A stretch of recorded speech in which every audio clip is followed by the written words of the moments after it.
complex enough to get the job done. Sorry about that. That's okay. So as well as being complex enough to get the job done, so that's where I come in. So we have the team, we have a software developer, we have an Android developer, we have a tester, quality test, we have a help desk, just a full-blown IT team. So I was surprised that we are that advanced. I felt it's just, oh, come, show face, maybe someone does this on paper. Like a lot of their processes are actually automated and it's monitored live. Like we have people that literally stay overnight to ensure, okay, these processes go smoothly and there are no issues. So that being said, how I got into UI UX, that was back in school. So it was during my final year project. I studied management information system, and in my project, I was required to code. So my course requires me to like computer science and business administration courses. So we learned coding, but I just did it okay to pass class, pass exams. I never really advanced in coding.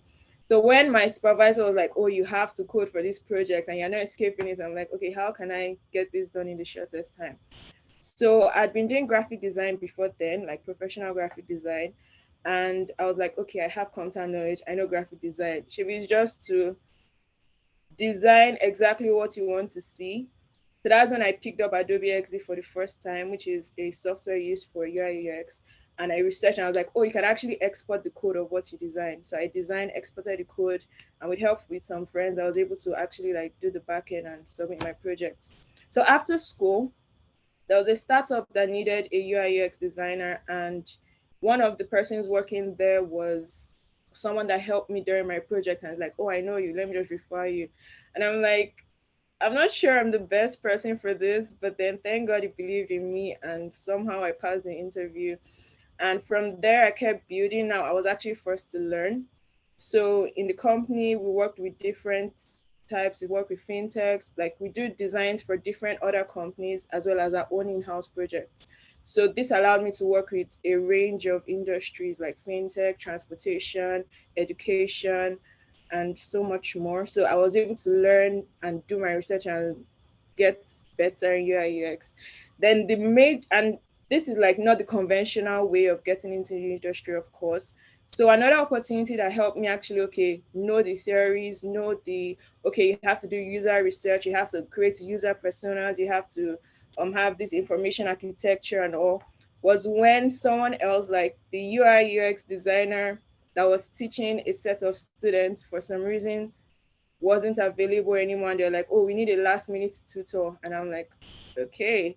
And that's how I started teaching. And I mean, to be able to teach, you need to know. So this made me go the extra mile to learn all the basics, learn all the theories, learn everything that I should have learned before actually entering the industry.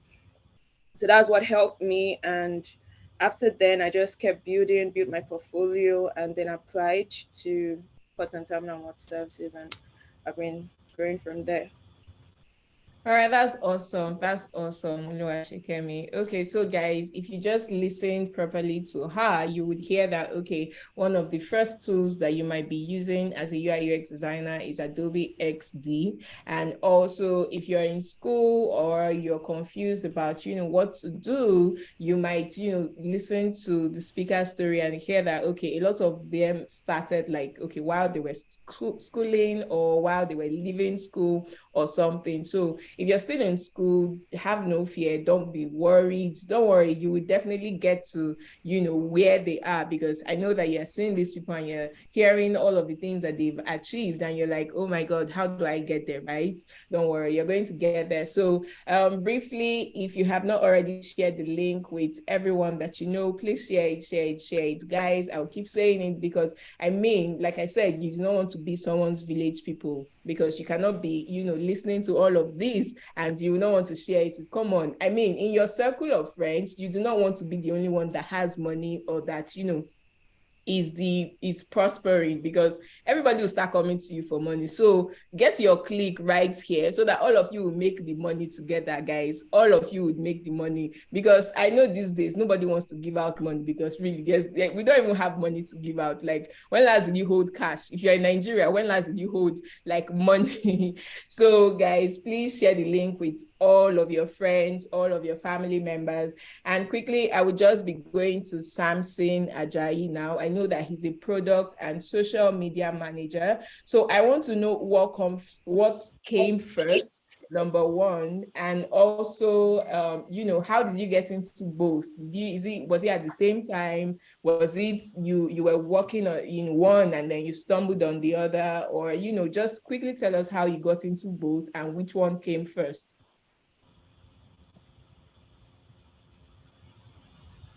Hi, Samson, are you there?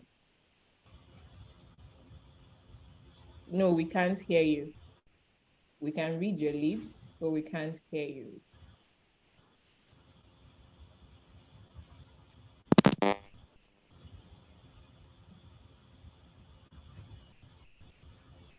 So please, can you hear me now? Yes, we can. Yeah. Okay, please, sorry for that. Sorry about that. Okay, so thank you very much for the privilege. As introduced earlier, a social media manager, and actually I used to be an associate product manager. So how did I stumble into it? Okay, so when I graduated from school, I got into some kind of tech training organized by the River State government here in Port Harcourt. So, of course, I was very interested to learn tech and do anything tech while I was studying in school. Even while in school, I was always going to some trainings that offered us some soft skills in understanding programmable logic. Yes, I think then we were learning MATLAB. So immediately after graduating, I enrolled in the cybersecurity training. So I had a friend that believed that, okay, I understand anything tech, and when it comes to tech, from the knowledge I usually share with them as a clique, he had to refer me when an opportunity came in digital technology to be a social media manager.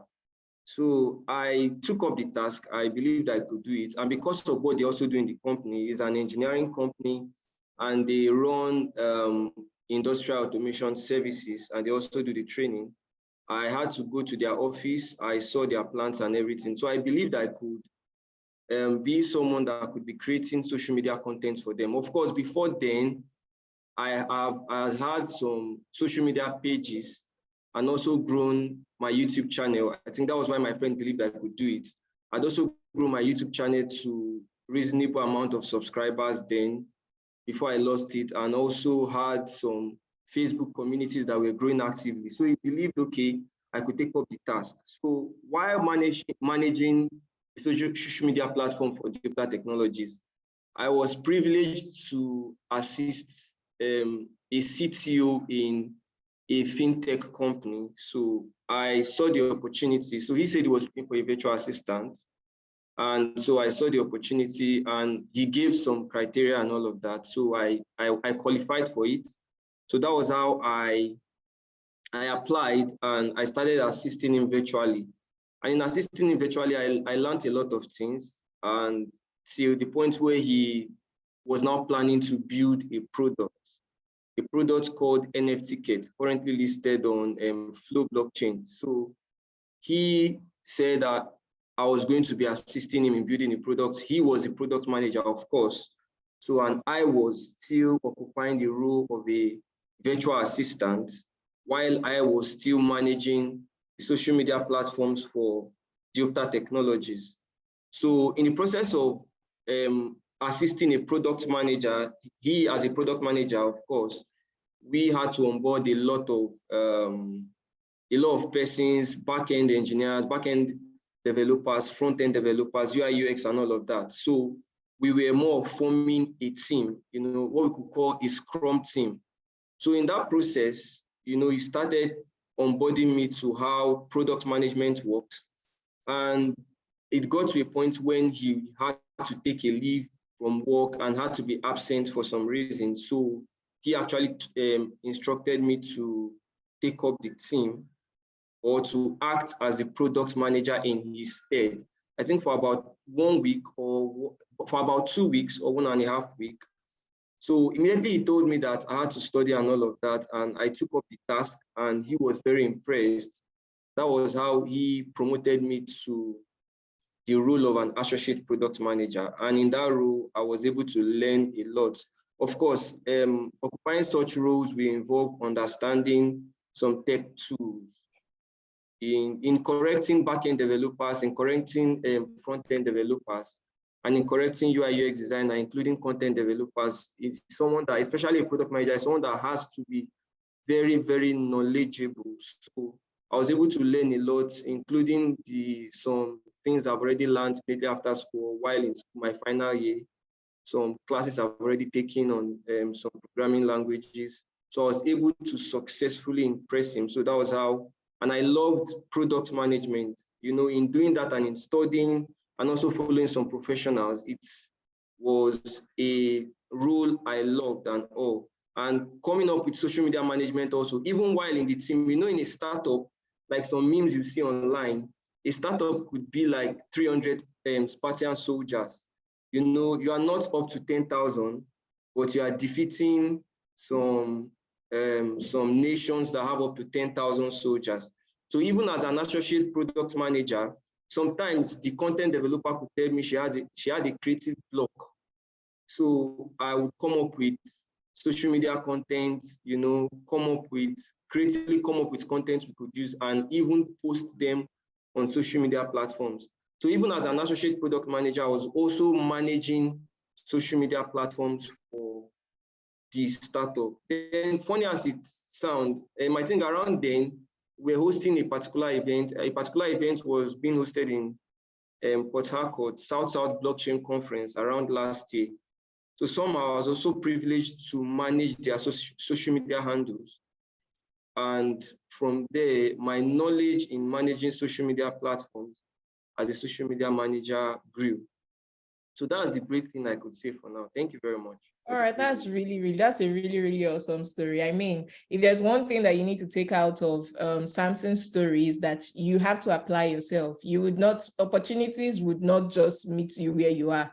Like, even if you're in school or whatever, before I go on, please, my colleague is going to put the feedback form in the chat session right now. So I know that you have gained something from today's session, just from 30 minutes that we have been on, I know that you have gained something. So just quickly fill the feedback form right now. The feedback form will be in the chat session in a second. So please fill the feedback form right now, immediately. So like I was saying, so the feedback link is on the chat session right now. So as I was saying, if there's something that you need to pick up from Samson's story, from Oluwashekemi's story, it is that, you need to be found in a place of working, or you need to be doing something, and then opportunity would definitely come meet you, and then you'll be able to, move further, climb higher and all of that. If you're just, hands on your chin and you're just waiting for the opportunity to get into tech or the opportunity to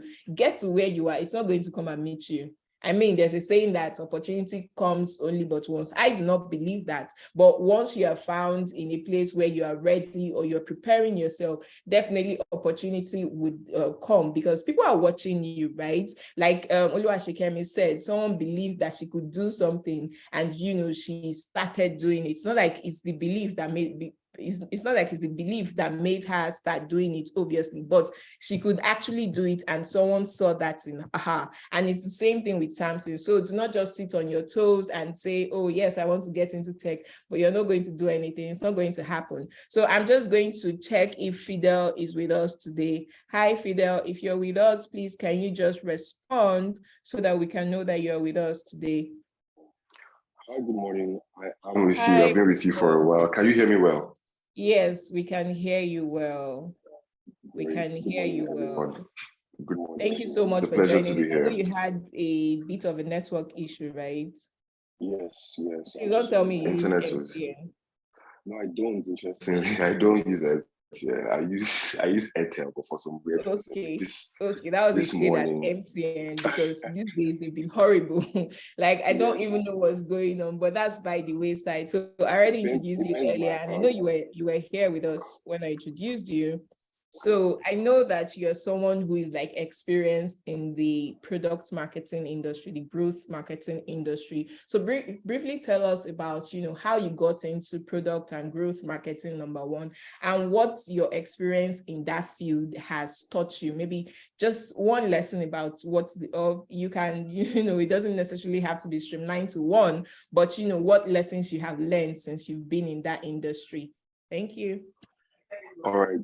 Once again, thank you so much for having me. I don't know if you guys can see me because my camera is supposed to be on, but I can't see myself. Oh, okay, we can see you now, actually. Okay, great. All right, so good morning, everyone. It's a pleasure to be here. I see that there are so many immensely talented and creative people on this call, and I feel very, very special. Thank you so much. So how did I get into it? My story is a very interesting one, very long story. I was in school studying engineering, petroleum engineering to be precise. But somehow, I know, very weird, I just knew that wasn't what I wanted to do, right? Because I had done my attachments, well, they call it CWES, right? And I had seen, folks that were ahead of me, they would go to the rig, so they would be at sea for almost a month, right? 3 weeks at sea, 1 week with your family. I just knew that wasn't what I wanted to do with my life, right? Because it seemed like a very boring life. And prior to that, I already took interest in, on the World Wide Web, like I like to say, the internet was it was fascinating to me, especially how I could go on Google and just type stuff and the results would actually just come out. Like I was like, wait, how does this work? So that sparked a curiosity in me. And then I dabbled into search engine optimization. So that was the beginning of my journey, right? I started out as, just understanding how Google worked, how they were able to bring results from so many places in a very short space of time. It was very short. I think it was even then that they used to put the time, right? So if they brought out the results, they will tell you we brought out this result in 1.2 seconds. And I'm like, how does this work? What's going on here, right? So of course, I found out that, there was this thing that they did where, they would index all the pages. They had bots that would crawl all the pages and assemble all the information and stuff like that, right? So that was how I started. And then after school, I was opportune to get a job at Jumia, right? I started out as an SEO analyst in Jumia. And then I was in Jumia for a couple of years, and then I got poached to Conga. And then my journey had just gone on from there, right? So it started out as an SEO analyst to full stack digital marketing. And then I eventually decided to do product marketing, which is just like paying more specific attention to, tech products, B2B, B2C, and B2D. All right. So that's how my journey started, and it's been an exciting one. It's been about 8 years now, going on 8 years now since I started out my journey. And one thing that has remained constant, and I think I heard this from the other people that spoke, is there has to be a passion for self-development, right? You must be very passionate about improving yourself. And that's what makes all the difference, because I'm sure everybody here will agree with me. Nobody went to university. I don't think there are any universities in Nigeria that currently teach any of these in-demand tech skills, right? So most of us are self-taught, right? So you must be a self-driven person. You must be self-motivated enough to know that you want to learn more, you want to do more. All right. And to the second question you asked me,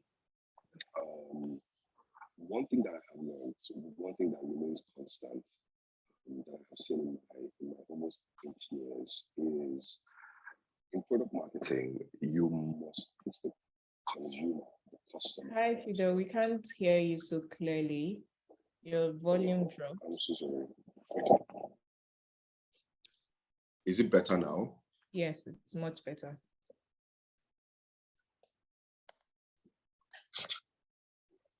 Is it better now, guys, please? Yes, it's much better. Okay. So I was saying that like one thing that has remained true and constant throughout my experience is in product marketing, the consumer, the customer has to be, center. It must be about the consumer, right? I don't know if there's anybody here who is interested in product marketing. I believe that they are, right? But one thing you must be very, very sure about is you must know what the consumer wants, what the customer wants. And I think it applies for everybody here, to be very honest, because if you are building anything, you're building a product that will be used, right? The person who is using it has to be the person you're thinking about, right? Because I know that sometimes we can get the excitement of the technology of what we're building, and we forget that it's actually for people to use. And that's where a product marketing person comes in, because while our dev guys and our UI UX people can get really excited with, how the thing appears and how it works and the technology that is, being used, we always bring that balance and like, okay, how is the consumer going to feel about this? How is our end user going to feel about this? So that's one thing that has, that has stayed with me throughout. And it's always about the person who is using the product. All right, thank you so much, Fidel. That's a really interesting story. I mean, your curiosity spurred you into what you're currently doing right now. And you guys, if you're here and you're interested in getting into product marketing, you have heard everything that Fidel has to say for now. And he has said that one of the things he said is that you have to be someone who is self-motivated. You have to be. Another thing I picked up on is that you have to be curious, right?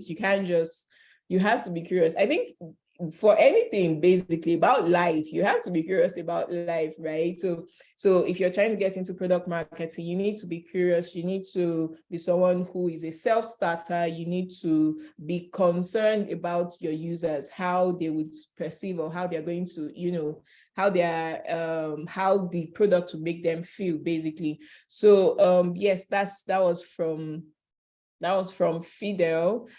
So guys, if you've not already filled the feedback form, I mean, you're doing yourself a disservice, because these speakers are people you might want to connect with outside of this webinar, and you'd have to go through us. So please fill the feedback form. If you want to get into any part of tech that they have spoken on, please fill the feedback form. So I would just briefly, and guys, if you have any questions, you can start dropping them in the comment section or in the chat session. If you have any questions, you can start dropping them in the chat session. So I'll briefly go back to Mayowa, and seeing as our topic is like global in-demand tech skills for 2023, let's briefly talk about that. What do you think are the global in-demand tech skills? Okay, what do you think are the Nigerian in-demand tech skills? And then what do you think are the global in-demand tech skills for 2023? Since we're just getting started, right, with 2023. So it's something we should know so that we can start, anywhere. Like, if you tell us now that product management or coming to work in your company that you have developed right from when you left school is the global in-demand skill, and that's how we're going to make money in 2023,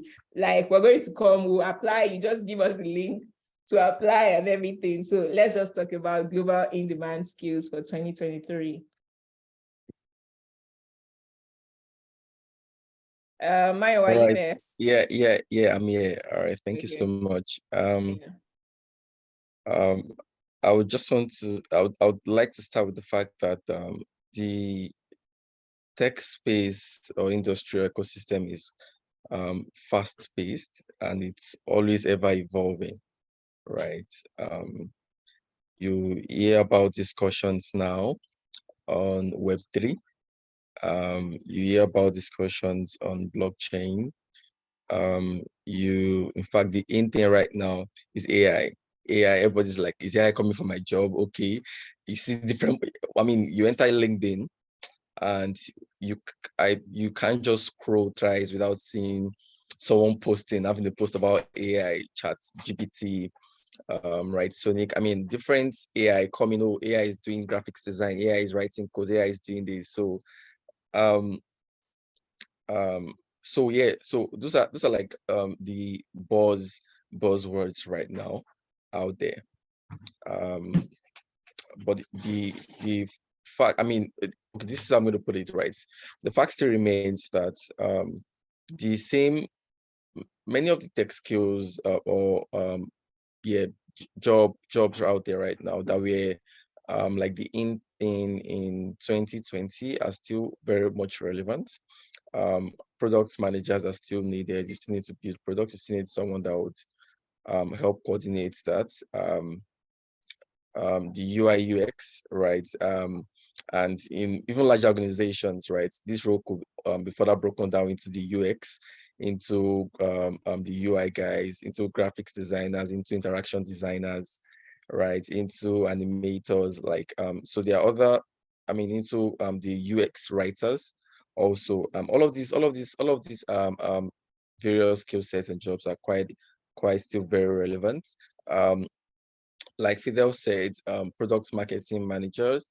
It's I've personally worked with one, and I sort of appreciate the importance of having um, um, a product marketing manager who one sort of sits at that intersection between the customer and also applying both digital traditional marketing strategies to ensure that there's that connect, because it's a good thing. It's very wonderful, right, when you build a wonderful and super product, but you're not building for yourself, you're building for users. So if you build a wonderful product and it doesn't get into the hands of those that will use it, then it's just an effort that has been wasted. So that role is also quite important. So I would say, I mean, I've spoken about AI. So for those that want to go into all that it requires, you see a lot about chatbots here and there, machine learning. So for data analysts, data science, data engineers, those jobs are still like in high demand today. And you'll be very surprised. There are some not so popular roles, like the roles of conversation analyst. Like the very first time I heard of that, like working on a chatbot project, and like, okay, there's a need for a conversation analyst, right? So you'd be surprised there are so many no code opportunities out there that people are just not aware. And you'd be very surprised that there are things that you can actually do, right? Someone analyzing the conversation, because yeah, you need it. The developers need someone who, I mean, so I would say that I mean, and there's something very fundamental when building product, when it comes to product management, right? Which is domain knowledge. So wherever you find yourself, make sure that you are making the best out of whatever opportunity you find yourself, because um, all of these eventually adds up, right? Wherever you find yourself, all of this eventually adds up when you want to go into product management. If you're someone that you're currently working probably in the agricultural sector, right, as I mean, whatever role you're doing, or probably in the banking and finance space, whatever role you're doing, right, the domain knowledge is quite very important. And who might say like you really can't, I mean, opportunities that might just come up for you to pick up any technical role, right? And that domain knowledge then becomes your the foundation upon which you can then start blooming or blossoming in whatever role you find yourself. So I mean, just to mention a few, these are the areas I feel that are currently in demand. Thank you. All right, that's really, really awesome. I think that you know, everybody on this call, everyone who has joined in to listen to, you know, the topic and hear what global in-demand tech skills are relevant for 2023, I'm sure they must have been taking notes, because I mean, you can't come to a session like this and you're not taking notes. I'm always, anytime I'm in sessions like this, I'm always with my notepad and a pen, and not even necessarily my phone, because you know, there's a lag with typing and writing. There's just this way, it's usually better to write. So I feel like you guys, if you are not taking notes right now, you are missing out on it. You are missing out on this. Also fill the feedback form so that you can get the recording of this session. So if you, as someone who did not take notes in this session, we have your back. Don't worry. There's no need to worry, right? So we'll be providing the recording of this session once you fill the feedback form. Thank you. So I would be going to Oluwashekemi right now. I mean, Mayowa has already talked about the global in-demand tech skills. And I just want to know, besides learning the tech skills, what are other soft skills that, people who are getting into tech, or, people who are they're just leaving school, they're trying to start a career, most likely in tech. What other soft skills do you think they need to have besides, learning the tech skill in particular? I think skills that come into place are writing. So writing in terms of being able to communicate what you do, what you can do, being able to say, okay, this is who I am. And maybe if you want to talk to someone, ask questions, maybe for people that have spent a longer time in the field, you need to be able to write, communicate well. Another one is public speaking, because there'll be cases where you have to talk to an audience, or you have to teach a class, or you have to maybe talk to your team, and you need public speaking skills for that. Another one is emotional intelligence. I won't say this is exactly a soft skill, but it's something you really need, because when you're dealing with different people, you're dealing with a team, you need to be able to like manage them, especially if you find yourself in a team lead position. And even as a team member, like to be able to work with other members that probably spend 10 years, or maybe an older set of people that might not understand what you're bringing in, and you have to communicate to them, or a younger set of people that as well might not understand what you're saying because it's too complex. You need to be able to break it down, and then how to relate with them emotionally to, okay, we're not fighting, no, but this is something, this is a solution that I'm proposing, and this is a solution that could work. So there's that. Then there's also apart from, there's one thing we miss out a lot when we learn tech skills is we forget the basics. I know this might not be a soft skill, but the basics are important. Like we know how to code in this language, or we know how to use this software, or we know how to do this, design that, but you don't even know the rules of design or the principles of design. You don't know the color psychology or color theories. These are things we miss out on. Our like, oh, I'm a UI designer, I'm a UX designer. But what is UX? And they're like, okay, is when we did no. What was UX before it was UX associated with app development, or UX associated with web design? So that's one thing you want to know. You want to know the very basics, because it helps you that, okay, no matter software you end up with, no matter platform you find yourself, you can always merge in, because you know, okay, this is what I'm applying. I just need to know how to apply it in this space, or how to apply it in this application. Then what else? Another thing would be, okay, I've said public speaking, I've said writing, then research. You need to know how to research. So you need to be able to gain knowledge, then you need to be able to find knowledge as well as give knowledge. So research can be applied in different ways. It could be in your field, and it could be in your personal life, that okay, how do I get that job, that my dream job? You need to find that dream job, and then probably match yourself to the qualifications. You need to be able to find whoever is like the big person in this field that you can learn from. You need to find the information that could help you in your field or in your skill. Then apart from the actual job or the actual thing, okay, now to research to actually get the job done. So research is actually a major skill. And they're even like on Google, you'll be surprised that by adding PDF at the end of whatever you type, you find yourself finding research papers, or by putting it in quotation, you find exact information related to what you're searching for. So I think that in summary is some of the things we can do, like take up while we're growing in our different fields, or what going into tech job or a tech field. Yeah. All right, thank you so much. So I picked up on communication, I picked up on research, and I think that these are really like important skills, because even if you're not going into tech, in your daily life, you need to know how to communicate, and you need to, know how to find like basically do research. Might not necessarily be about the skill, but it might just be, you need to, in your communication, you need to be able to pass across knowledge, right? Some of the time. And if you do not already have that knowledge, you can't pass it across, and you would get that knowledge through research, right? So I picked up on that, and I also picked up on writing, public speaking. I mean, guys, if you guys want to be a speaker in one of our sessions, you obviously need to know a bit about public speaking, right? If you even want to network, basically. So, okay, besides being a speaker, if you want to network with your fellow techies or newbies into tech or people on their tech journey, just like you would need to be able to speak, and you need to be able to speak in the open or in the outside, like the Nigerian slang would say, right? So I picked up on those skills that Oluwashekemi just shared with us. So right now we'll be going to Fidel. Fidel, are you still with us? Guys, I mean, I need to be seeing your reaction in the chat session. You guys, we've been speaking for about an hour now, and we need to know that you're with us.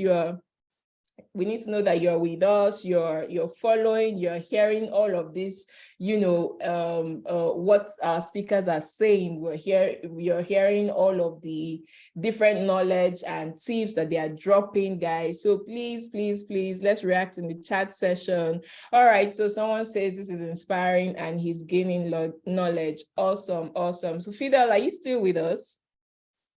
Yes, I never left. Oh, okay. All right. Your camera is turned off. That's why I had to ask. Oh, okay. Sorry about my network. Yeah, I can hear you.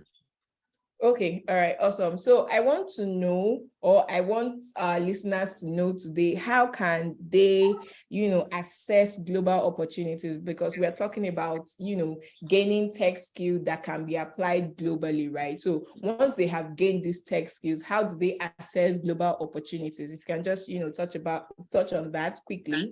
Thank you. Okay, so I think it's a case where, everyone who is conversant with the internet knows that the world, I mean, they've been saying this since I was really like in primary school, right? But it's still very true. The world is a global village, right?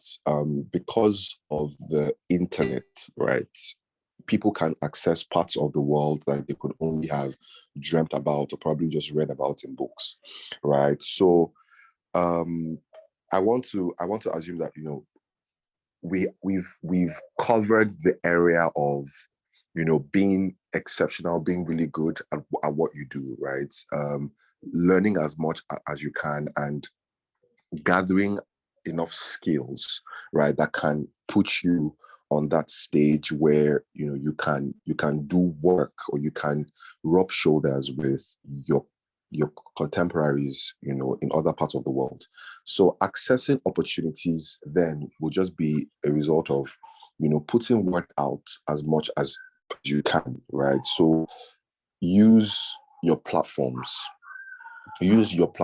connect with people, grow your network. I'm talking, on LinkedIn, right? Share what you're learning, right? You work on a project, you learn something new, you discover something new, pull word out there as much as possible. I have seen, on very like in the last 2 years, the opportunities that have come my way, some I've even had to turn down because I don't want to, take on too much. And that's just because I've put myself out there, right? And just, sharing on LinkedIn as much as possible, connecting with people. I have friends who've had gigs and jobs, that have brought in so much money for them. And it's a case where they're like, oh wow, we never assumed that, this would come for something like this, right?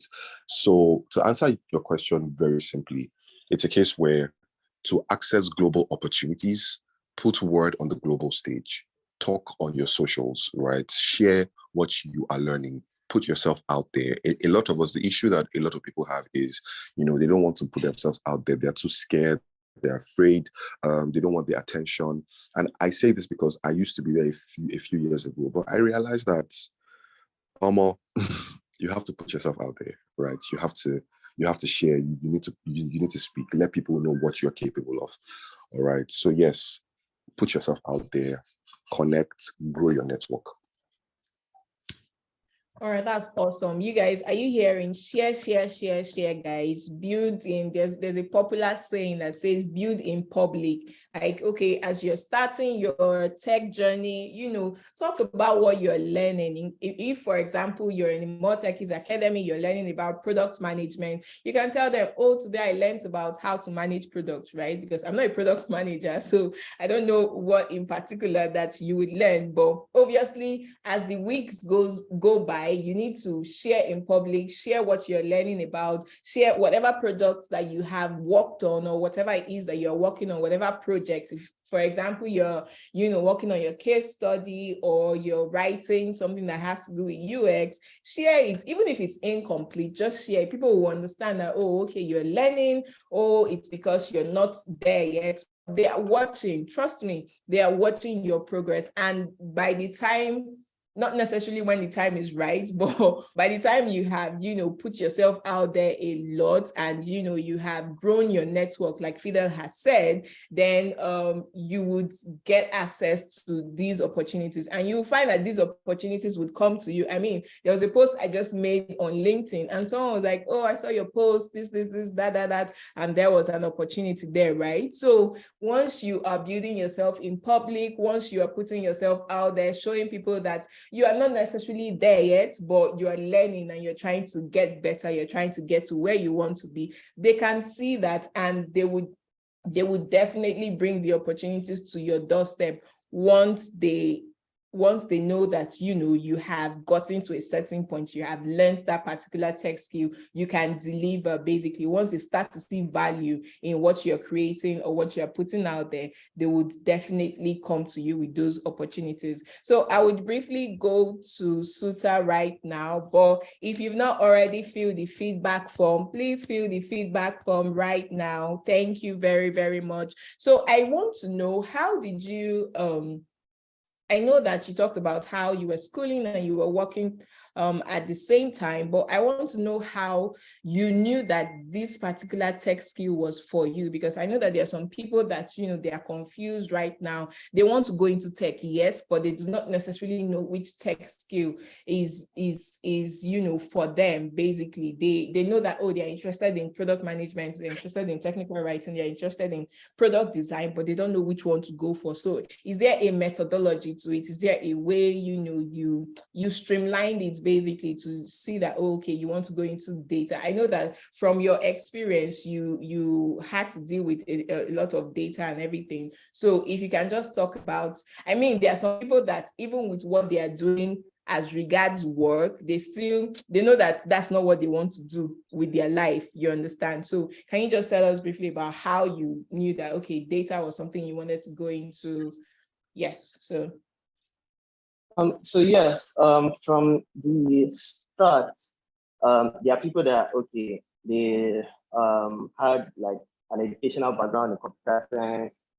They saw this particular skill. They said, okay, this particular skill was for them, and they went out like that. And then there are some other people that maybe they study agriculture or something. Then they went on YouTube and studied skills, studied coding, Python or whatever, to get to their current career path. But for me, and one thing I always advise everybody is, like, at the start, that's where you should do your like exploration. Don't basically restrict yourself to one specific skill. At the start, I have done digital marketing, I've done software engineering, front end, basically. So I've coded in JavaScript, all those kind of stuff. Basically just exploring what careers, what skills I like, what skills not.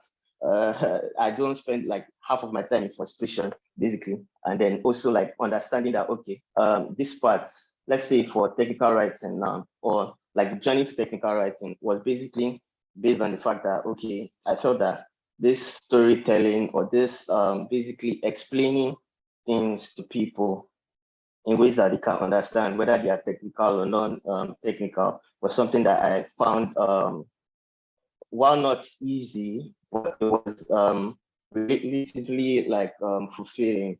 Basically, it was something that I liked, basically. So yeah, you really have to do that exploration first before you can really find out what exactly you like. And then there's also like a career path in that. Some people at the start of their journey, that's where they face a lot of frustration. And then I'm not really saying that you should give up because you are facing that frustration. You might be better off in the future. We have all a lot of frustration learning those skills and putting it into use, learning on the job or things like that. You don't have to give up at that point, basically, but you have to explore which options, whether it's with your educational background, whether it's just basically diving headfirst into core software engineering before seeing whether you like that aspect of coding each day, like you're waking up to face code. Can you do that? If you can't do that, okay, try some of the client focused roles where you are basically marketing or whether sales or whether you are managing people. Do you like that? Do you like dealing with different personalities every day? Do you like having to basically keep the production or development on track? Do you like that? Do you feel that is something that you can do over a long period of time? So I just advise to explore. Nobody or very few people have a clear career path at the beginning. So yeah. All right, thank you so much. I mean, I get what you're saying about the exploration. And guys, this is something you really need to know if you're confused about which tech skill take on. I know personally for me, I do not need to explore anything that involves coding to know that I'm not interested in it. I would not sit down and be coding. I know that one. But yes, guys, pick up on what Suta said. He said that you need to explore, try this and try that and try this and try that. You understand?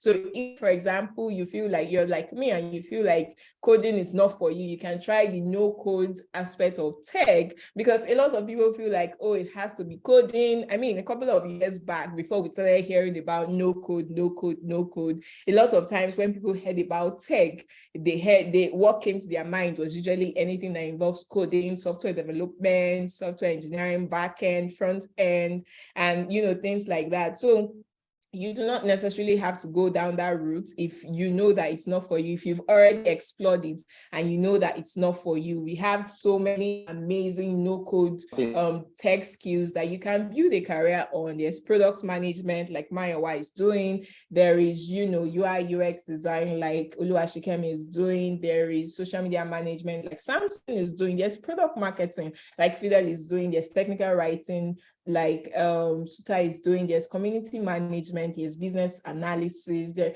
are so many amazing no-code roles that you can go after. And some of these roles some of these programs are things that we offer at More Techies. So guys, if you have questions, please put them in the chat session. If you have questions, please put them in the chat session, and do not forget that that's what we are here for. Everything that has to do with no code, we're here for at More Techies. So if you want to speak with a learning advisor, if you want, guidance, basically, make sure you fill the feedback form so that we can get in contact with you. So I will be going to Samson right now. I'll be going to Samson now, and I'll be asking him, yes, we're talking about global in-demand tech skills. And I feel like these days, the reason why this conversation is happening, or part of the reason why this conversation is happening, is because of the money, right? Lots of people want to start earning in the dollars. Nobody wants to earn in Naira anymore. People want to start earning in dollars, in pounds, in, all of the nice currencies that we hear about and everything. So I want to ask, besides the money aspect of it, yes, a lot of people are going into, tech because of the money, but besides the money aspect of it, what is one reason why people should go into tech, people should acquire these tech skills? What is one reason why? Okay, besides, yes, by the time we build value and everything, we're going to make the money. Obviously, we're going to drive the cars, go for the vacations and all of that, right? All of the good life that we see on social media, we're going to do all that. But besides the money, what is that one reason why you should acquire a tech skill today? Samson, are you with us? Yes, I'm with you. Can you hear me? Yes, we can hear you. All right. So thank you very much. Well, all I would say, the world is actually growing and everybody needs to adapt. I think some persons got to acknowledge that during the ChatGPT trend. Some persons, in fact, I'm very sure that was when some persons knew that there was such thing as artificial intelligence, there was such thing as AI feeding some algorithm data to give people information and all of that. So tech is very beneficial to any organization at all. It's very, very important. We can see it from ChatGPT. It can answer questions from any aspect of life, practically from any aspect actually. So if it's a business or whatsoever that has data, because data is life, data is very important. So if it's a business that have data from just ChatGPT, they could see that, okay, there is such thing as having data, feeding an algorithm with data, and also, having innovation through that. That's one of the things, because the world is growing and it's important. Then also in learning a tech skill, it makes you very knowledgeable. Example, like you said, you don't want to learn how to code. Of course, you definitely don't have to learn how to code, but I would advise to an extent you understand programmable logic, because there's a way it expands one's knowledge. You understand? So especially someone that has, I could remember the first time I was introduced to programming, I was totally confused. It was MATLAB, I think in 300 level. We were learning, a guy started taking us MATLAB, tutorial on MATLAB, and I was confused. I didn't like, okay, why are we not designing? Because then I knew we learned AutoCAD and SolidWorks. So you just press, drag and drop like you are designing. So I had to sit down and learn programmable logic around 2020 during the lockdown, a free class sponsored by Microsoft. So when someone understands programmable logic, understand how, you don't have to know how to code any language, because once you understand the logic, there's a way it helps you. So there's a way it broadens your knowledge. It helps you also know that nothing is actually impossible to know, to understand, or to achieve. So until the world is growing, one has to adapt. So if one can't adapt, any industry that actually can't adapt is definitely going to be left out. Any industry that can't adapt is definitely going to be left out. Just like those days, you remember we have different points where someone will have an MTN phone and you come cost someone else with that phone. So you could pay maybe 100 naira or 50 naira for 2 minutes call, right? But with the outburst of tech and smartphones, that is getting outdated. I don't even think there's anywhere like that they are doing such, including cameras. Before we had, of course, till now we have professional photographers. That's if there are no iPhone intimidators, because some iPhone users will try to want to intimidate them. So with that, we've seen how that there's no more outburst of people kind of having some analog or digital cameras to events. Now there are smartphones some people could just use. So on campus those days, you could have several spots of photographers, but now it's very, very rare. So also right now, with the outburst of some recent trends, especially AI, just like Elon Musk has predicted, that we need, just, of course, he complained how that he's the co-founder of ChatGPT, but currently he's claiming how that Microsoft's already taking over that, because his intention was for it to be an open AI where anybody at all will be able to come and get any information at all. So with the outburst of that and him predicting how that in the future, AI is definitely going to be very, very important and what everybody will have to pay attention to. So with that, I think everybody or anybody should want to be interested in tech, because tech is actually taking over. Just like now we're having this meeting, Those days, it's not possible. I don't think anyone that is not used to digital facilities or is not used to modern facilities can't operate a laptop, set up a Zoom call, and all of that. I don't think you would be able to host such meetings or properly present in such meetings. So tech opens up one's mind. Tech opens up, just like Mr. Fidel said, things that you probably have read about or you've actually dreamed of knowing. Today, because of the internet, you can easily access those information. You can easily know those things, which tech has a major role. So if we are all using computers, if we are all, appreciating education, appreciating recent trends that is helping us, appreciating cashless policy, which is definitely going to influence us, appreciating blockchain and all of that, you should be able to understand how it works. So when you understand how it works, you won't be left out at all. Just like people saying AI is going to take over, AI is going to replace your job and all. AI is actually not going to replace the job of someone that actually knows what AI does or uses AI. So it's very, very important, because like I said in summary, learning a tech skill is important, especially because of the recent trends and because the world is moving on and tech is actually changing the world, and you shouldn't be left out. Then also it opens up your mind. It opens up your mind. Then I cited an instance previously, jokingly, how that you mustn't just code, like you mustn't be afraid of coding or say you don't want to learn how to code. At least understanding programmable logic, how a computer thinks, you could say it that way. So if this is working, why is it working this way? How softwares are being built, that alone is enough. So you don't have to know a language. You can just know, okay, this is how humans talk. Humans have come, humans have go. So there are come and go in several languages. So you just understand the logic. That's enough and advice, what I would advise an average person that wants to go into tech. Thank you very much.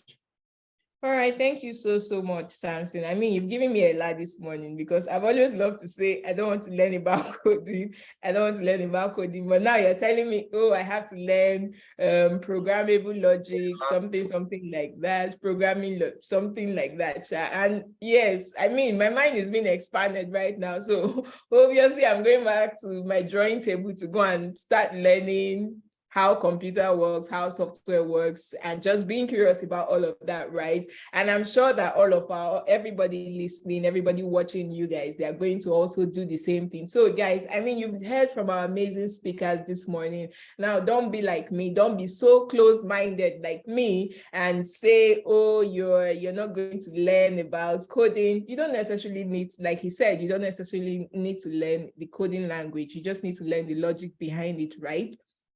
And if you also feel like no code is for you, then, the More Techies Academy is here for you. We have programs that would put you through the learning and the acquiring of this tech skills. So we have the More Techies Academy, where we have programs such as product management, product marketing, product UI UX design, or product design, basically, technical writing, community management, social media management, business analysis. Now, I know some of these things might not sound like tech to you, but they're actually tech. So you do not need to close your mind to that. So we have programs such as these that you can learn for a period of 2 months, after which you can decide to move on to the Talent Accelerator program, where all of the knowledge that you have gained, you get to apply it in a real life scenario, you get to gain experience in it. So it's not just about having the knowledge, because a lot of times employers, when you tell them, oh, I have the knowledge of this thing, right?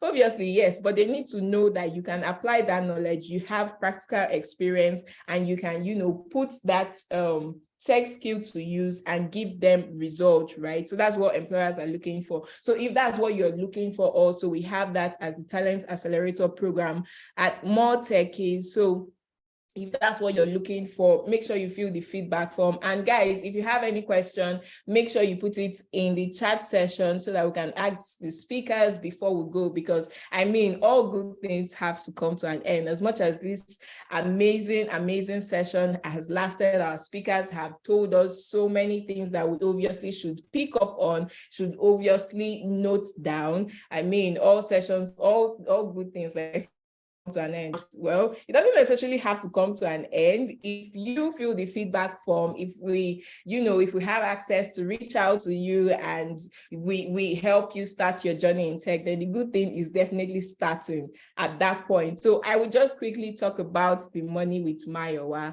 I know that, okay, yes, we're going into, we're trying to gain tech skills. For some people, they're gaining tech skills because of the passion, right? For some others, it's because of the money and things like that. So I just want to talk about briefly, when someone is looking to go into product management, what should their expectations be? I know obviously they cannot be earning all of the big bucks from the beginning. So if you can tell us, if you might draw on your experience and tell us what you were earning at the beginning, or you can just tell us what they should be expecting.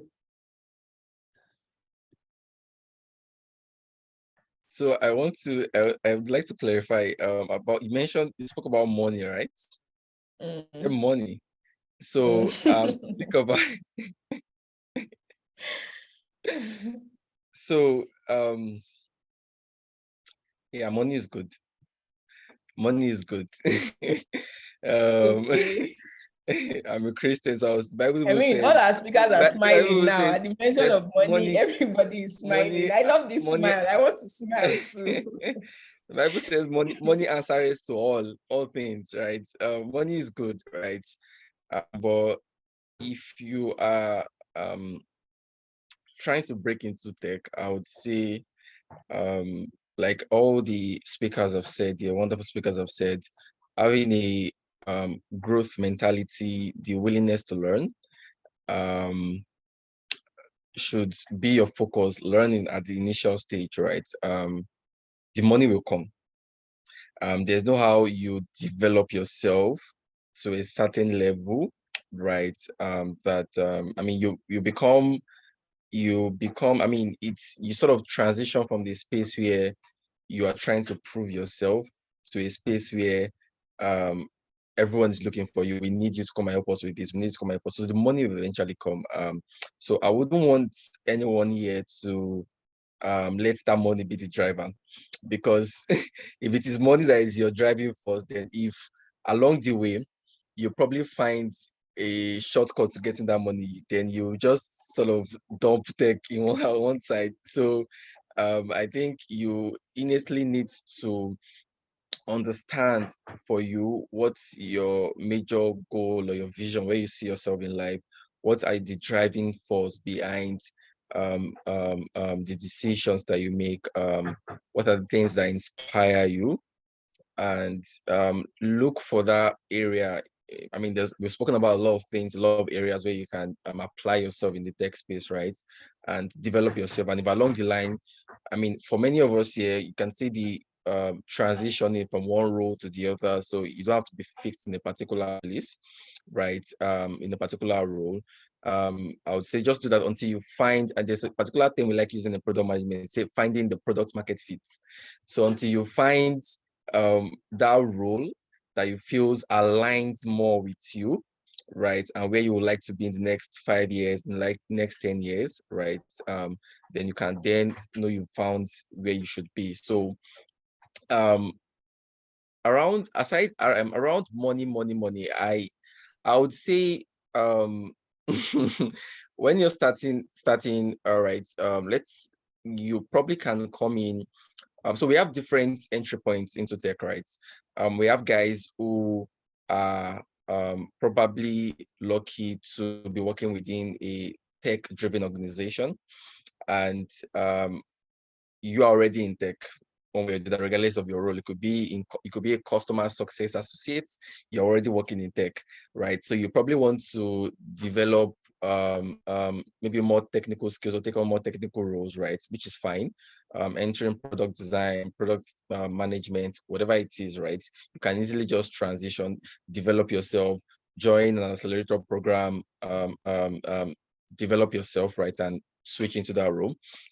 Another is for people who are probably not even working in any tech-driven organization. You're probably in a core financial institution. You're working, whatever sector you're working in, right? And you want to come into tech. Joining the community is also quite good. A community where you can learn, right? You can learn a lot. It's also very, very important for you. And networking, from there, you can also network, right? Learn and keep upskilling, developing yourself, right? And eventually, when opportunity comes, right, you'll be prepared to take on those opportunities. And I think that's one of the takeaways for me from everyone's story, right? Opportunity just makes preparedness. We're all prepared, right? Then from there, you just keep improving yourself. Another way is through freelancing and through volunteering for jobs. There are so many platforms today where you can volunteer to do all of that. So I would say, let's say you land an entry-level position as a product manager, and this could vary from industry to industry, right? In the tech space, in like the fintech space, fintechs sort of pay more than traditional spaces like the banking industries and all of that. So, and you're able to prove yourself and negotiate well, right? That's another story for another day. Negotiation, having to make sure you show your worth. You probably can start off with around 150, 200K to 50K as a product manager. And as you keep going up the ladder, the sky is your beginning.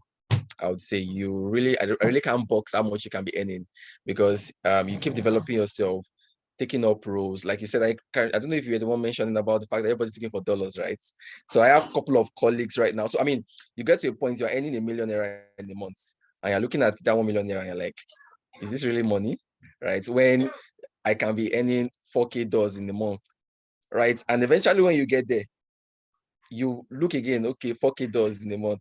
I know a 25-year-old guy that just raised $20 million fund. What am I doing with my life? Right. So the sky is your beginning. It will never, that money that you're looking for, you never get satisfied. So make sure that you are in it for the right reasons. And trust me, the money will come. So that's it. All right, thank you so much, Mayo. Like you asked, what are we doing? What am I doing with my life, right? People are out there making money, but like he has said, guys, do not make money the center. Do not make money the reason why you're going into tech, right? Do not make that the focus, because like he said, if you make that the focus, then if you find something else that will give you the same money that you're trying to get from tech, you would go to that other thing, right? So do not let it be your focus. Try as much as possible to, find something in tech that you're passionate about, and then you can go ahead with it. And even if the money doesn't come in the beginning, or it doesn't start rushing or flowing like a tap in the beginning, you would still stay on the journey, you would still stay on the course. And another thing he talked about is having a community, right?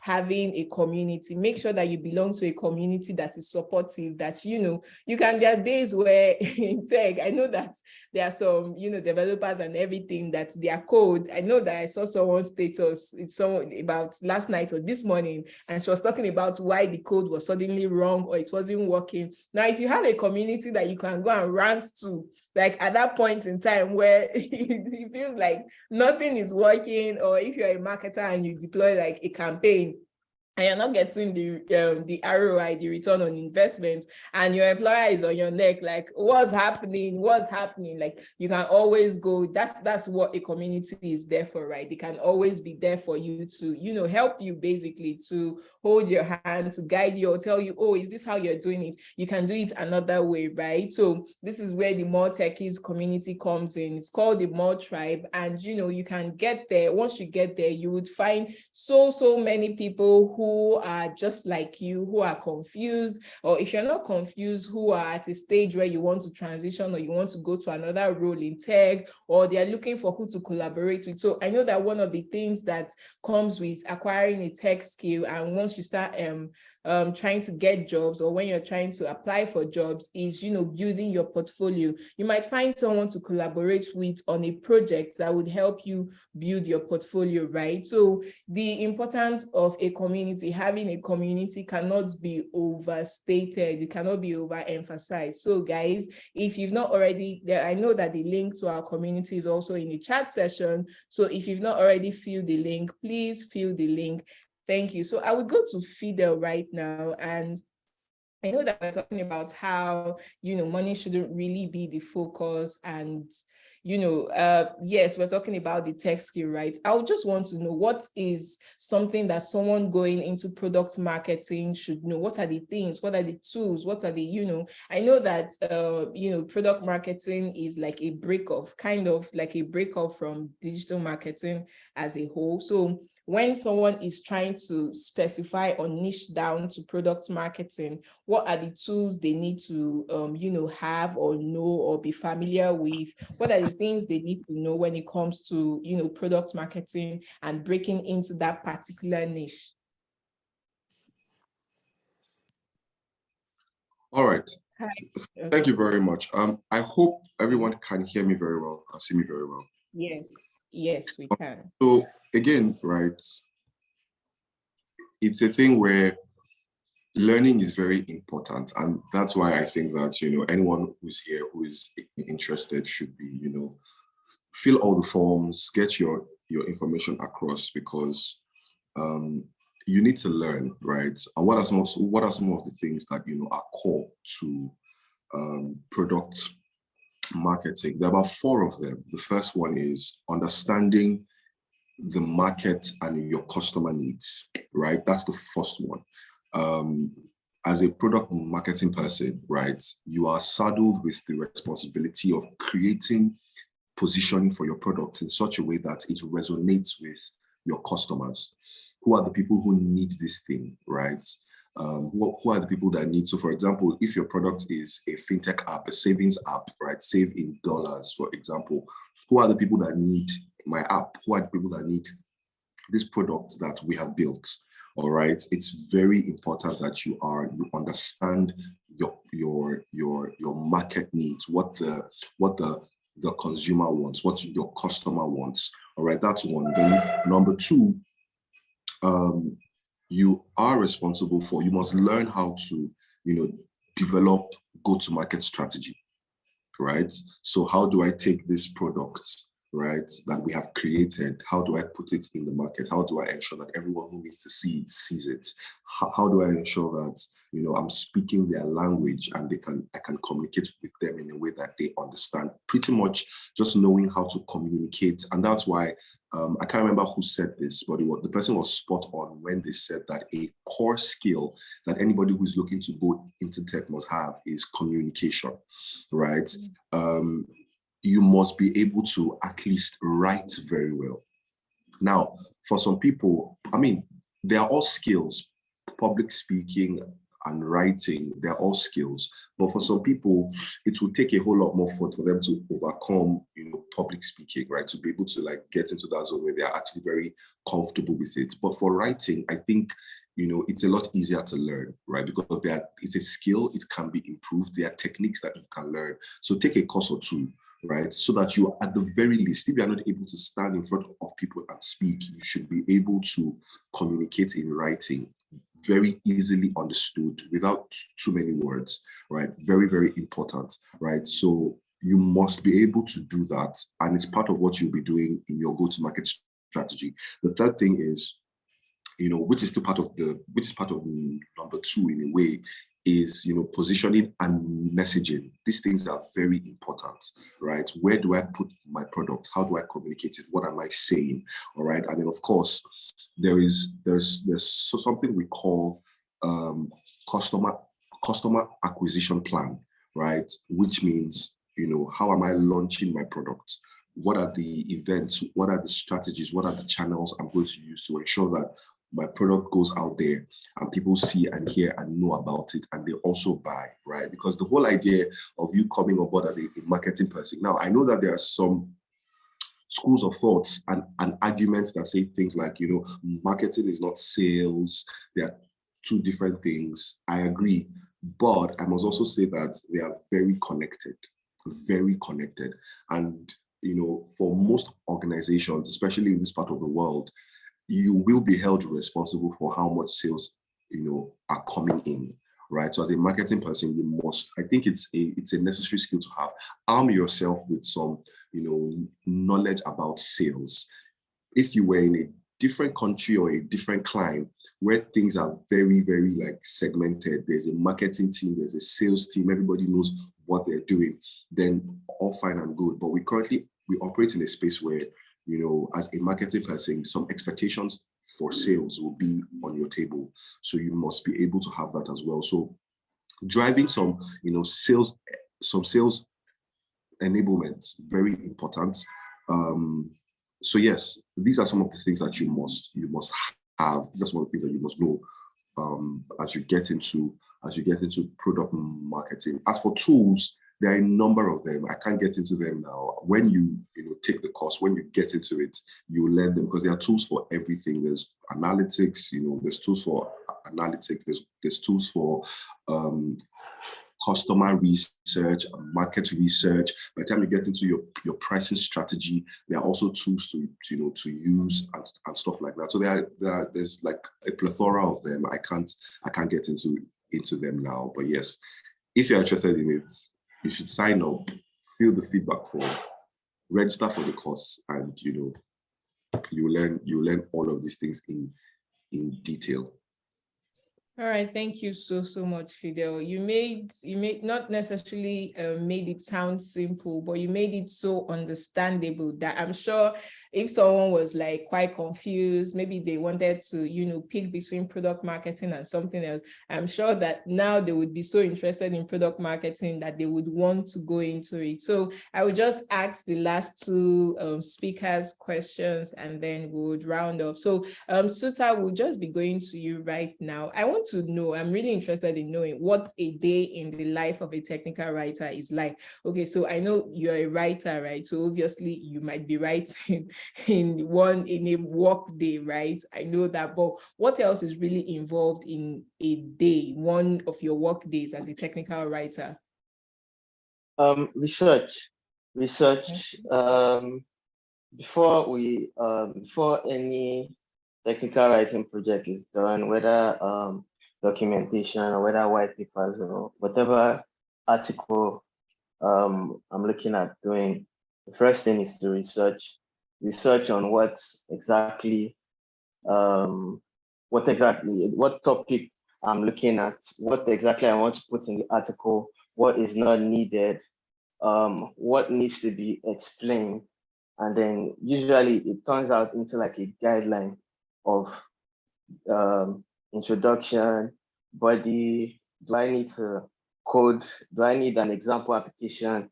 Is it a tutorial format where I'm coding or giving them an example of what, so that they can understand it? Who is the desired audience? Are they experts in their fields already? Are they beginners? Is this something that I need to explain, expatiate on, basically step by step, or I can skip certain steps because I can assume that they understand that part? So, but the first thing is always research into the topic, what exactly needs to go into the article, then create a guideline for that. Writing is kind of the last part, writing, then editing before the final publication, basically. But that is, research is a large part of it, a large part of the job. All right, that's amazing. So guys, if you're interested in learning technical writing, do not forget that you would have to do a lot of research. I know that in our course, the instructor was talking about how much research. I think it was consistent in, as you progress in the course, it's something that would always be recurrent, how much you have to research, as a technical writer, So I would go to, for those just joining, welcome. If you've not already filled the feedback form, please fill it. I mean, if you're here today, it means that you're interested in any of the programs that we offer, which includes product management, product marketing, UI UX design, technical writing, social media management, business analysis, and community management. If you're here, it means that you're interested in any of those courses that I just mentioned. And I want to tell you that you are in the right place. You are in the right place. As our speakers have said, there are a plethora of things that you need to do. There are a plethora of things that you need to, gain as someone who is going into the tech space, or someone who's already in the tech space and just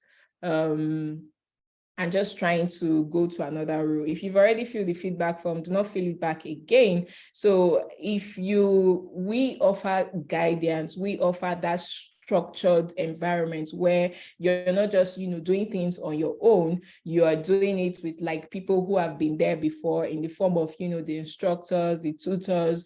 We have people who are going to be there for you to answer your questions, who are your learning advisors. We have a community of people just like you who are learning, trying to learn, or, they are done with their learning, they're trying to gain experience, we have all of that, and it's something that we offer, and it's something that you should tap into right now, guys. So I will just go to Oluwashikemi briefly, and she will just tell us a bit about, because she spoke about public speaking, and I feel like one of the things that is very important in the tech industry is how to network, right? So if you can just give us some little tips about how to network, or how to, when you're at events at Techie, how to put yourself out there so that you get noticed.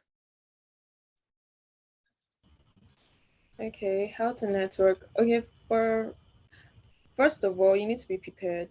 So this is where we take advantage of the statement of the, let's say, law, where opportunity meets preparedness. So before you even talk to anyone, you need to have what you say. You need to like be to a certain level. You've done your research, done your homework, quote and unquote. So yeah, places where you can network is maybe if you go for a tech event, or you go to where these people will be found, or you go on LinkedIn, or you go on social media, and anywhere really, and anyone you meet.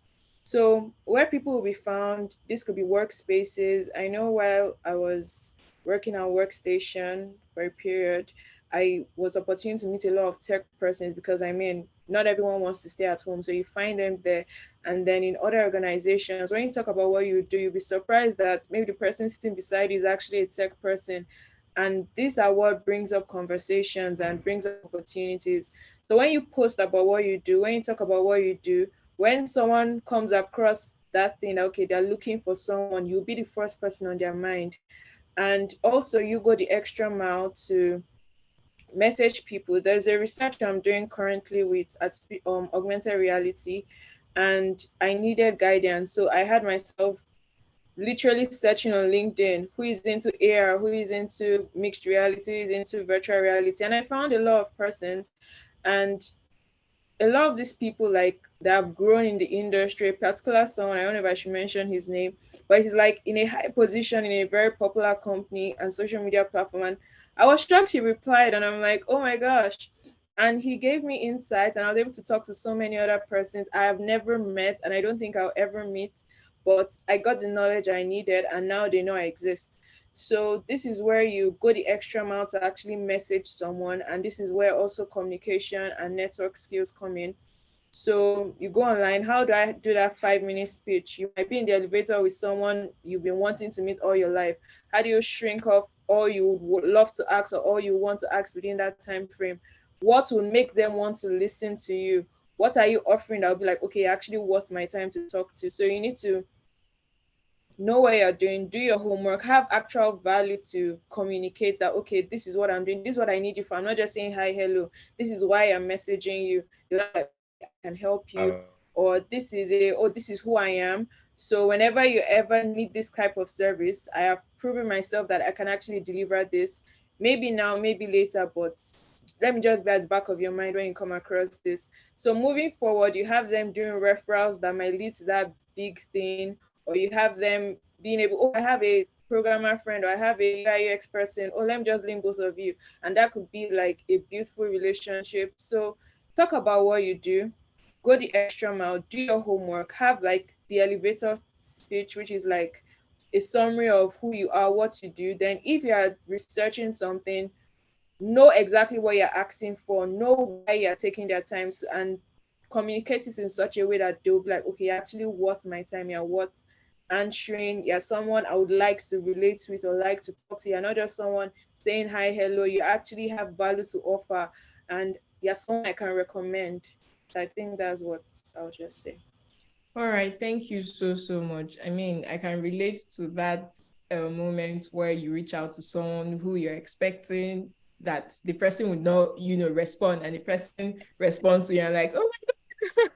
Yes, I actually understand that. So guys, basically, when you're networking, shoot your shots. You don't know who would respond and who would not respond, but that should not stop you, especially when you're networking online. It shouldn't really stop you. But at the same time, another thing that Oluwashekemi said was that you need to build value. You need to be offering value, right? Because nobody wants to waste their time. If you have nothing to, if you are not someone of value, then it will be difficult for them to devote their time or dedicate their time to trying to, even responding to you. I know some people try to reach out and they just say hi, and then they are waiting for me to say hi. So then they will now say, how are you? I will now say fine. Like, that's a waste of my time, really.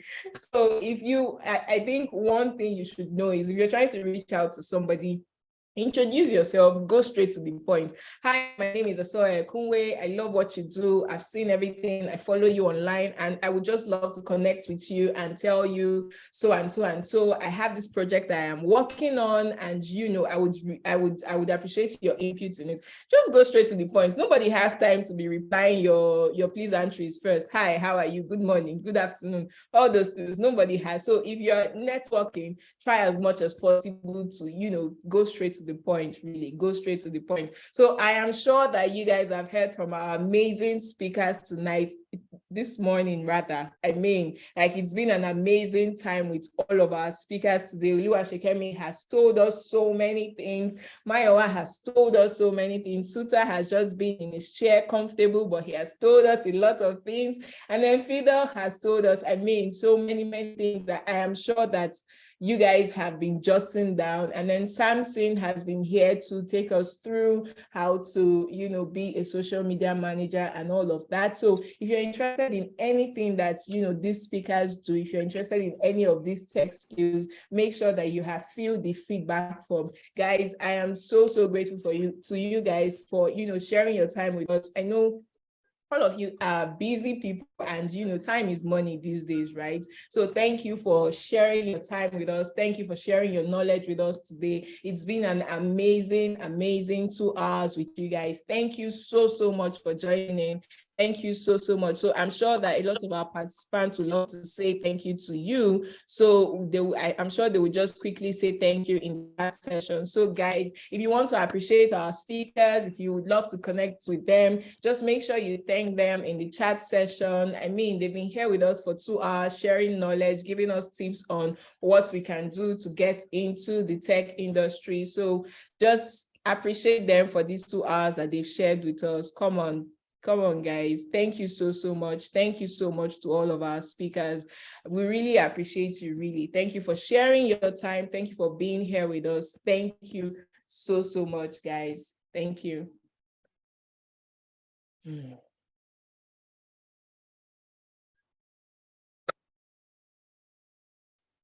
So guys, thank you. The meeting has now come to an end, so we can start to leave. Bye. Thank you for having me. Bye. Bye. Thank you. Thank you for Yeah. having me. Bye. Why would Thank you for having me. Goodbye.